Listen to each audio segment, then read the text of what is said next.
그리고 이제부터는 조금 디테일한 질문을 해보도록 할 건데요. 자, 저희가 국내에서 투자하는 거잖아요. 네, 그렇죠. 근데 네. 일본 현지에 거주를 하지 않아도 일본 현지 주소가 없어도 투자가 가능한가요? 물론입니다. 그 외국인이라고 해서 우리나라에서 이제 차별을 두지는 않고 있고요. 물론 이제 그 한국도 뭐 외국인들이 뭐 접경 지역, 북한 접경 지역 이런 거 네. 신고를 해야 되고 허가 받아야 되지만 일본 같은 경우는 뭐 그런 게 없으니까. 그래서 외국인들이 뭐 특별한 그런 뭐 문제 이런 거 아니면 뭐 그 자국 내 부동산 사는 데 있어서 전혀 제한이 없습니다. 뭐 차별도 없고요. 뭐 세금은 더 낸다든지 그런 거 없습니다. 그 안정적인 게 뭐 투자의 장점이라고 볼 수 있죠. 그 대신 이제 뭐 외국인들이 부동산 사는 데 있어서 제한이 없지만 그 대신 세금이나 이런 것들 내야 되잖아요. 네. 그래서 그런 것들을 세금을 이제 고지받고 납부할 대리인은 지정할 필요는 있습니다. 아마 이거에 대해서도 많이 궁금해하실 것 같은데요. 네. 네, 일본에 만약에 주택을 구입할 경우에 국내 주택수와 합산이 돼서 세금을 더 내야 하거나 하는 경우가 생기진 않을지 궁금하거든요. 네네네. 그렇죠. 이제 아무래도 우리나라 같은 경우는 뭐 주택 2주택을 사면 이제 취득세가 이제 늘어나잖아요. 네. 뭐 3주택, 뭐 4주택 하면 12%까지 되고 법인은 무조건 12% 취득하는 경우 되잖아요. 일본은 뭐 일본 해외에 이제 부동산을 뭐 살 경우에 국내 부동산 수하고 포함하지 않습니다. 별도 과세이기 때문에 그런 걱정이 없습니다. 그래서 뭐 내가 한국에 아파트 하나 있는데 일본에 뭐 타워맨션 사겠다, 뭐 분양받고 싶다. 그러면 나 그럼 한국에 2주택 되는 거 아니냐? 전혀 상관없습니다. 예, 해외에 있는 자산은 해외 자산만 따로 그 과세를 하기 때문에 그런 고민을 하실 필요도 없고요. 그래서 이제 취득할 때도 취득세를 뭐 중과한다든지 뭐 2주택이기 때문에 뭐 더 내야 된다 그런 거 없고요. 그 다음에 뭐 보유하고 있을 때 네. 한국에 있는 종부세 재산세 낼 때 종부세 대상이 되지 않겠냐? 전혀 상관없습니다. 해외 재산은 해외 재산 따로 하기 때문에 상관이 없고요.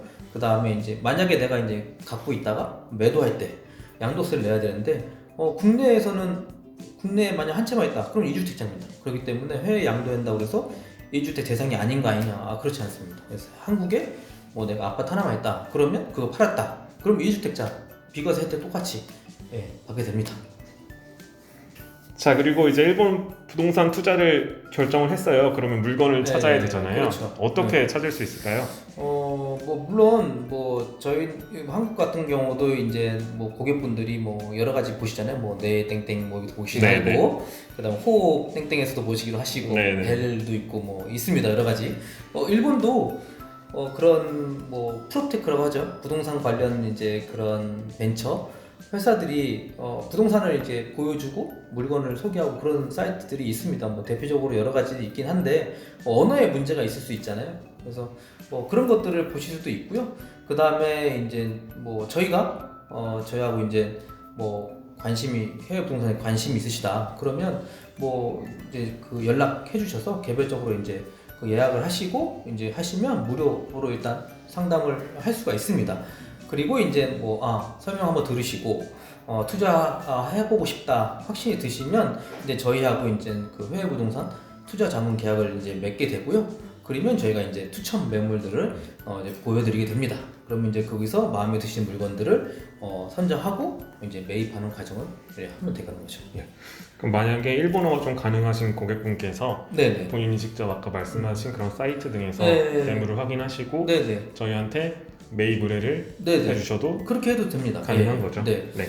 그래서 저희 그 올림픽 아파트를 이제 차후에 또 이제 한번 찍어서 설명을 드릴 건데 지금 이제 도쿄 올림픽 선수촌 아파트 네. 뭐 종이로 만든 침대 그렇죠. 때문에 이슈가 되고 있는데 골판지. 이제 네. 그게 이제 올림픽 아파트인데 그게 이제 올림픽 끝나면 이제 분양을 하게 됩니다. 물론 이게 2년 전부터 이제 분양을 하고 있었는데 네네. 코로나 때문에 중간에 중단됐고요. 이제 올림픽 끝나면 아마 하반기 때 가을쯤에 다시 시작할 건데 그 부동산 아파트, 선수촌 아파트 같은 경우도 저희가 이제 저희를 통해서 고객분들이 이제 매입을 하셨는데 분양을 받으셨는데 그 아파트도 처음에 저희한테 분양 자문을 좀 해달라고 의뢰하신 게 그 고객분이 먼저 그 내용을 보고 이 아파트에 관심 있다. 그래서 분양하는데 자문을 좀 해달라 해서 저희가 이제 시작한 겁니다. 네. 투자 물건까지 정했습니다. 그러면 이제 자금 면에서 고민이 좀 시작될 텐데요. 일본 부동산에 투자할 때도 대출이 가능한가요? 이거는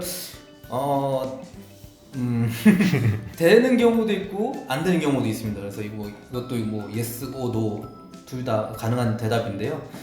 일반적으로 개인이 내가 만약에 일본의 아파트를 타워맨션, 뭐 고층 주상복합을 매입하고 싶다. 은행에서 대출을 해달라 우리나라처럼 쉽지 않습니다. 쉽지 않고요.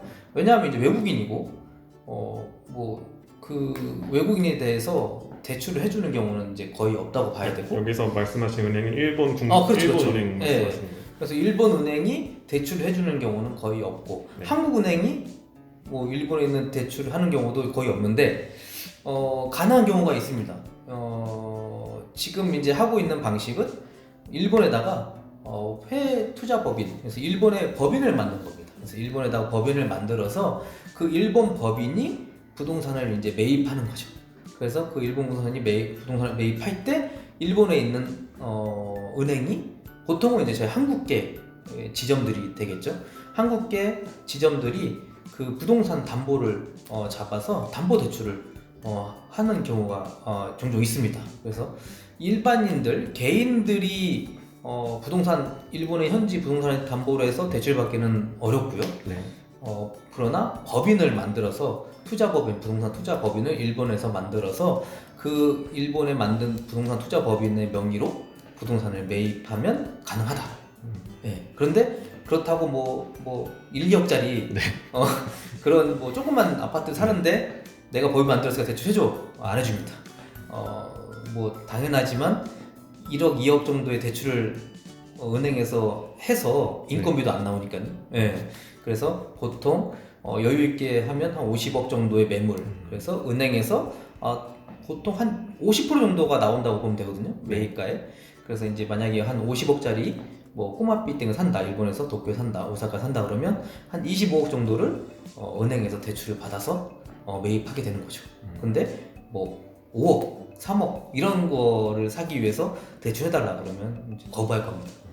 네, 그리고 뭐 아까 겹치는 내용일 수도 있는데요. 현재 법인을 세워서 투자하는 분들이 네, 많이 계시잖아요. 그렇죠. 그 네. 이유는 뭔가요? 네, 그래서 아까도 이제 그 설명드린 것처럼 내가 뭐 내 자금으로 일본에 있는 아파트를 하나 사겠다. 그러면 이제 뭐 지금 뭐 일본 선수촌 아파트 같은 경우 하루미 플래그라는 그 선수촌 아파트 같은 경우는요.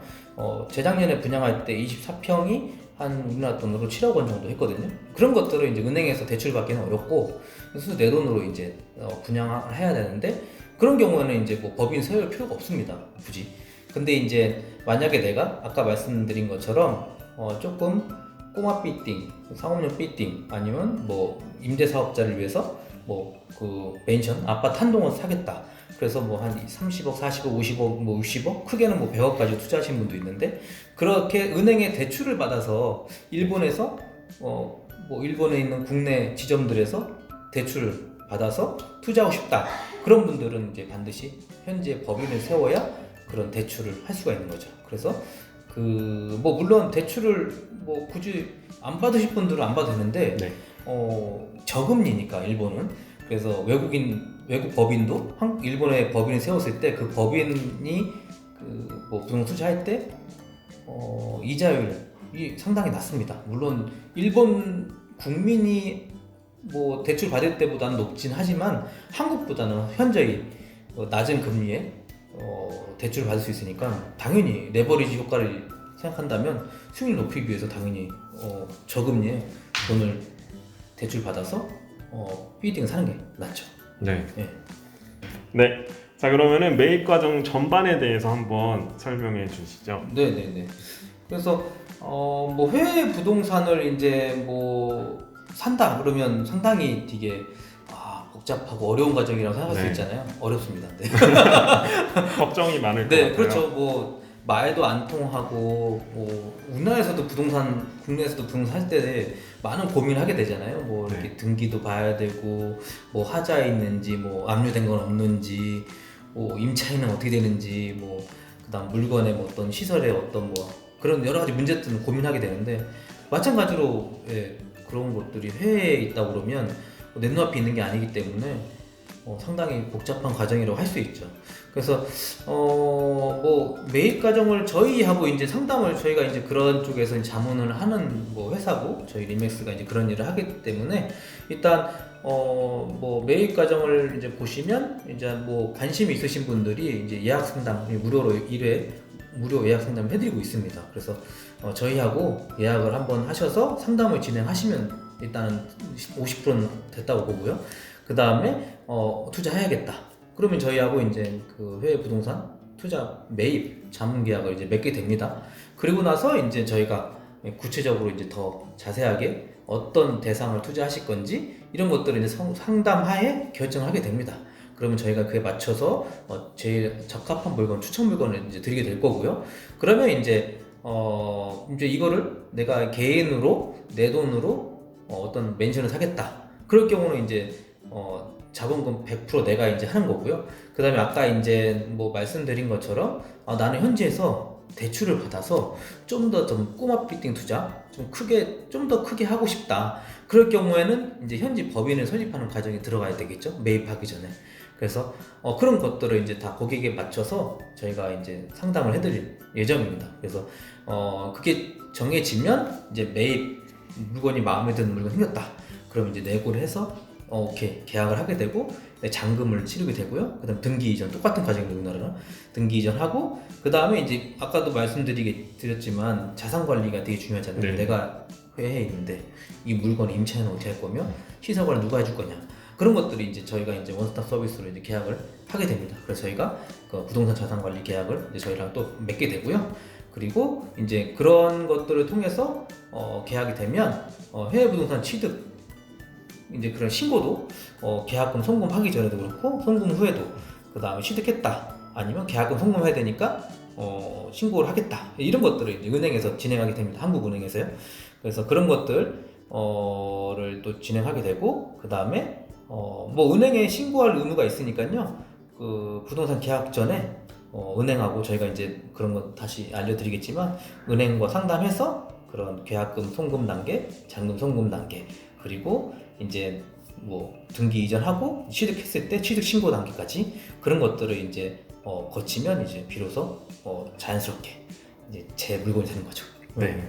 일단 뭐 관심이 있으시다고 하시면 무료 상담이 가능하니까요. 네. 네, 상담부터 받아보시는 게 그렇죠. 좋을 것 이거를 같습니다. 이제 뭐 이게 뭐 말로는 되게 쉬워 보이지만 실제 이제 상담해서 자세하게 이 단계를 거쳐야 되니까요. 네, 네. 왜냐하면 아까도 말씀드렸듯이 개인이 투자하는 경우하고 현지 법인을 설립해서 대출 받을 때 현지 법인을 설립해서 하는 단계가 다르기 때문에 이거를 이제 각각 1대1로 상담을 받으실 필요가 있습니다.